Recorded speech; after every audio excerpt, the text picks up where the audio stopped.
mga Marcos loyalist dyan at mga kapwa BBM dyan, basahin yung post ng isang YouTuber doon sa kanyang page. Wala daw utang na loob si BBM dahil kung hindi dahil daw kay Duterte, hindi nalibing sa bayani si Apulacay. Yan, issue dyan.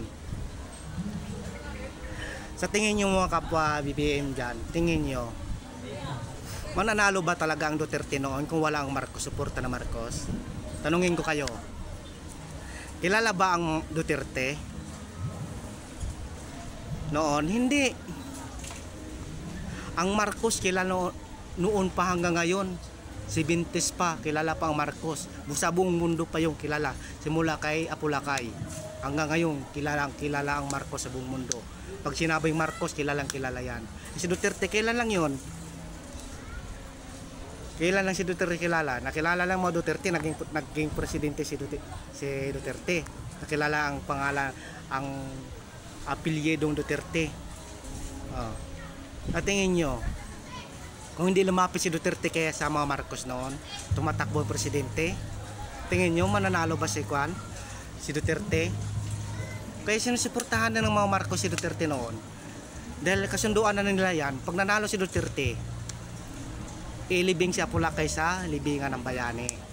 Kaya gano'n sumuporta ang mga Marcos. Mga Marcos, mga loyalist yan. Yan ang sumuporta kay Duterte. Sabihin ng mga diehard ng Duterte, nanalo lang si Duterte sa boto nila. So, si Ginoo, wag ako oy. Kailan lang si Duterte. Ang Marcos tagal na noon pang kilala ang Marcos sa buong mundo. Kilala yan. Kaya nanalo yung tatay nyo dahil sinuportahan ng mga Marcos, dahil lumapit ang tatay nyo sa Marcos. Mismong bumisita si Duterte doon sa bahay ng mga Marcos, kasama doon yung alalay niyang isang senator. Yan ang sabihin yung mga DDS dyan. Tapos sabihin nyo Hodas sa bansa si BBM. Kung may Hodas yung, sigurado kayong mga fans dyan, mga diehard dyan, at inyong mga pinuno nyo, yan mga Hodas. Yan. Pag inurakan nyo si BBM, paano masakit na salita, mumurahin, alipustahin, parang hayop ang turing sa kanya, hindi nyo malang ni-respeto bilang Pangulo. Kahit di nyo respetuhin pagkatao niya, respetuhin nyo na lang yung pagkapangulo niya sa ating Pilipinas.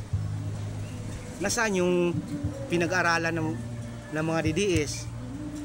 Nasaan yung taas ng antas ng degree nyo? Nawala dahil sa Duterte, dahil sa diehard nyo sa mga Duterte, nawala na yung pinag-aralan yung mataas? Or simplihan natin, nawala yung manners nyo na dahil si Duterte mura ng mura, nahahawa kayo, nahahawa na kayo. Kaya yan ang sinuportahan nyo, umurahin yung si BBM, masakit na salita, grabe kayo. Tao rin si BBM, nasasaktan ninyo, pero hindi tulad nyo na nagtatanim ng salita, nagtatanim ng sama na loob si BBM. Hindi nang gumaganti si BBM dahil ayaw niya lang na umaba pa ang issue, ayaw niyang umaba yung hidwaan sa kabilang kampo at sa bilang panig, ganon. Kaya nanihimik lang si BBM. Wala kayong marinig na masasakit na salita o pagmumura galing sa kanya, wala. Kayo lang dyan sa kabilang side, mga DDS fans dyan at mga Duterte dyan, ganon. Makamura kay BBM, grabe pa noon. Anong mura? Ngayon, sabihin nyo, sino Hodas? Sino Hodas? Si BBM o kayo? Yan. Tanungin ko kayo, sino Hodas? Si BBM or kayo? Kasi ugali nyo, Hodas na talaga ugali nyo. Kaya makapagmura kayo ng kapwa nyo. Walang alinlangan. Ngayon sabihin nyo, Hodas. Kaya bago tayo magsalita ng masakit, isipin muna natin ng ilang milyon bago bitawan ng masakit salita sa kapwa natin. Kasi pag binatawan na natin masakit sa kapwa natin, hindi na yun mawawala at hindi nyo na mababawi yan. At habang buhay na yun nakatatak sa isang tao, mga sinabi nyo masasakit na salita at inyurakan yung pagkatao ng isang tao. Oo, may hindi siya magtatanim ng samang loob sa inyo, pero yung sinabi nyo masasakit sakit na salita kay BBM, never niya yan makakalimutan. Pero hindi siya nagtatanim ng sama na loob. Kahit sa mga loyalist ni BBM, sabihan nyo masakit, habang buhay din nila yung nanakuan na isipin nyo, hindi nakatatak na sa kanila yan. Ganun pala ang mga kabilang side, mga didi shit na parang hindi ka pa Pilipino, makapagmura sa kapwa nila dahil lang sa susuportahan nila, dahil naging diehard sila doon sa kabilang kampo. Nahawa na po ugali nila pagmumura sa kapwa. Yan. Kaya bago mga didi shit dyan, bago kayo magsalita ng masakit, isipin nyo muna, at isipin nyo muna yung kung mayroon pa kayong manners, lalo dyan sa mga ibang bansa, mga Duterte die hard dyan. No ginawa nyo para rally pa kayo sa ibang bansa, dyan sa Qatar, araw ng Ramadan, di nyo ginalang ang relihiyon ng Muslim para makapag-rally lang kayo para lang sa tatay nyo. Ano masasakit na salita nyo pinagsasabi kay BBM. Ngayon nahuli kayo, kanino kayo humingi ng katulong? Kay BBM din. Pinunta nyo sa ibang bansa dyan, naghahanap buhay para may suporta kayo sa pamilya nyo dito sa Pinas, may papadala kayo para may pangkain yung pamilya nyo. Yun dapat ang inaatupag yung sa ibang bansa, trabaho. Hindi yung kung anong mga ikan dyan, inaatupag yung sa ibang bansa. Bakit? Tanungin ko kayo, mapapakain ba kayo ng mga Duterte? Mapakain ba kayo? Kilala ba kayo? Makulong kayo?